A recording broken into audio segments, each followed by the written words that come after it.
Jadi, apa yang telah dilontarkan oleh Edi Mulyadi, bagi kami selaku anak muda menilai bahwa ada unsur-unsur ingin memecah belah NKRI ini,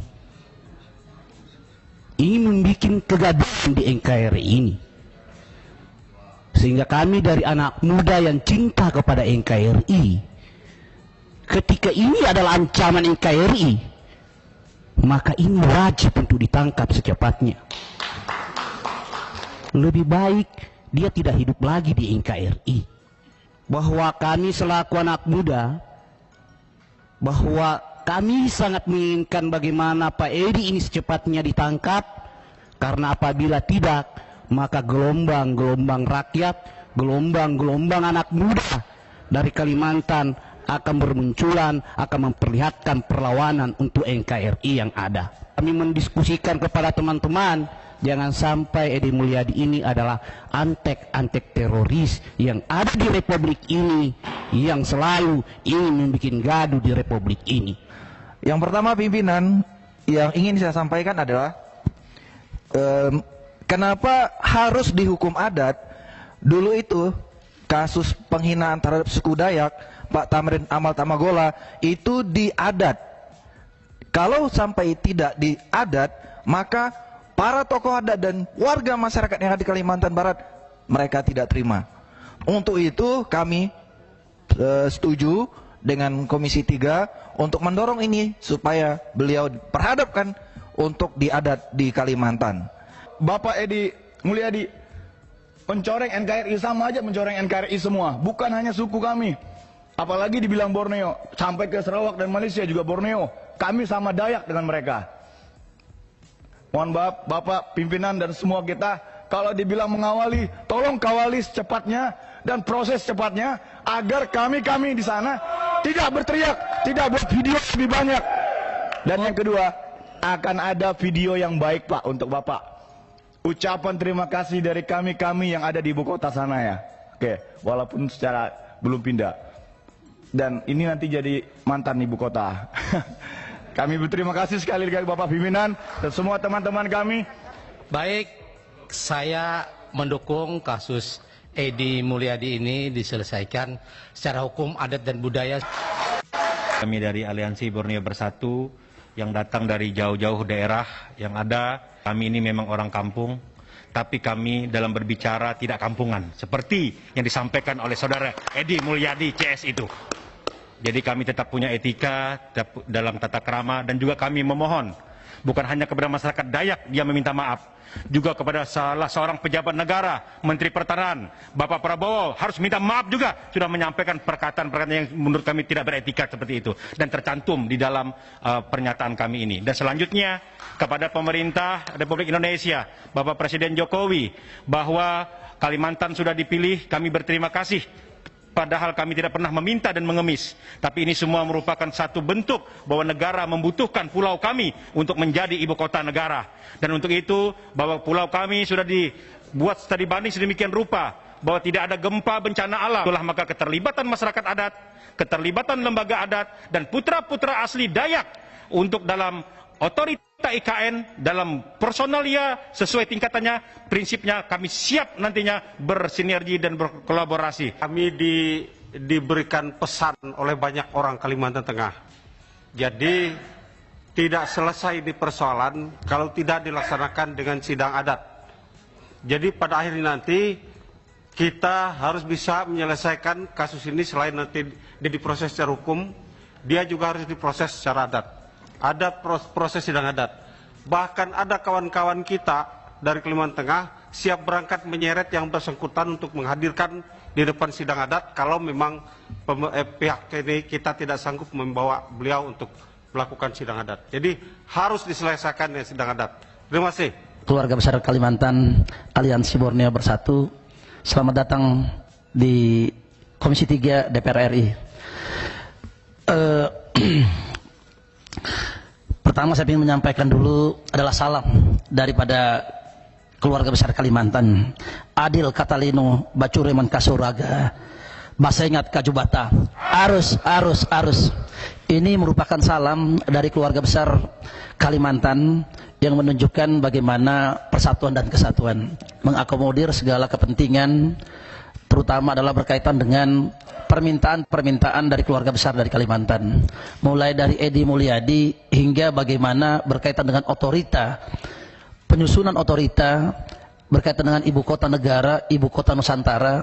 Saudara-saudara saya yang hadir saat ini, perlu diketahui sejak tanggal 18 Januari 2022, Anda bukan lagi orang daerah, Anda bukan lagi orang kampung, tapi adalah Anda orang ibu kota. Ya. Jadi tanggal 18 itu sudah ditentukan. Tinggal proses pelaksanaan saja. Yang kedua, agar proses dalam pelaksanaan ibu kota negara ini bisa berjalan dengan baik. Berkaitan dengan proses Edi Mulyadi, kita serahkan bahwa negara kita ini adalah negara hukum.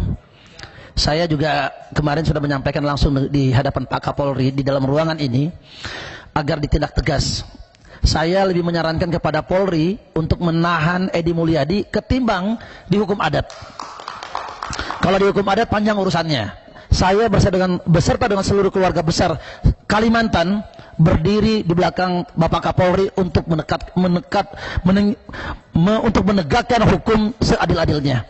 Tentunya kami tidak boleh dikerdilkan, bahkan dikucilkan. Bahwa Kalimantan bukanlah tempat pembuangan anak, pembuangan jin, buangan anak. Kami masyarakat Kalimantan bukanlah tempat kuntilanak, apalagi genderuwo, apalagi disebutkan dengan monyet. Ini tentunya tidak.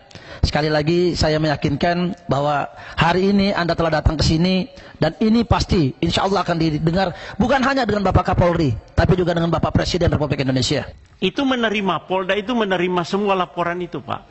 Sehingga sekitar ada 16 atau 18 laporan dan sekarang ditarik ke Mabes Polri. Ditarik ke Mabes Polri, Pak, disatukan. Seperti yang disampaikan tadi Pak Ketua, Pak Pangeran, dipanggil hari Jumat. Hari Jumat dipanggil Pak Edi Mulyadi. Mudah-mudahan sesuai dengan harapan kita semua. Nggak usah diomongin, Pak. Kita dan kami, Pak, kami di sini yang dari Kalimantan dan saya kira semua Komisi 3 akan mengawal ini.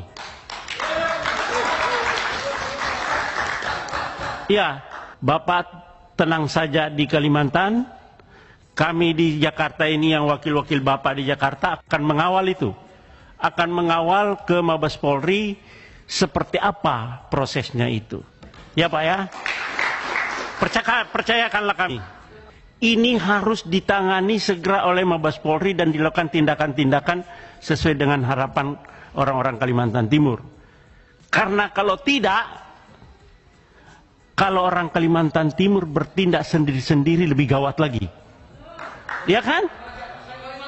Ya, Sekalimantan akan lebih gawat lagi. Sudahlah, kita serahkan ke Mabes Polri, tapi kita minta Mabes Polri profesional di dalam proses hukum ini. Saya juga merasakan betapa teman-teman dari Kalimantan merasa terganggu, ya, terusik dengan kata-kata yang seharusnya tidak perlu diucapkan, dan itu sangat menyinggung perasaan. Saya kira tidak hanya teman-teman di Kalimantan, ya, tapi saya asli orang Jawa, saya juga orang desa, Pak, sama. Tapi tentu kata-kata yang menyinggung, yang melukai perasaan itu yang membuat pecah belah bangsa ini tidak boleh dilakukan oleh siapapun, dari golongan manapun, dari suku manapun. Tidak boleh, Pak. Itu merusak persatuan dan kesatuan bangsa.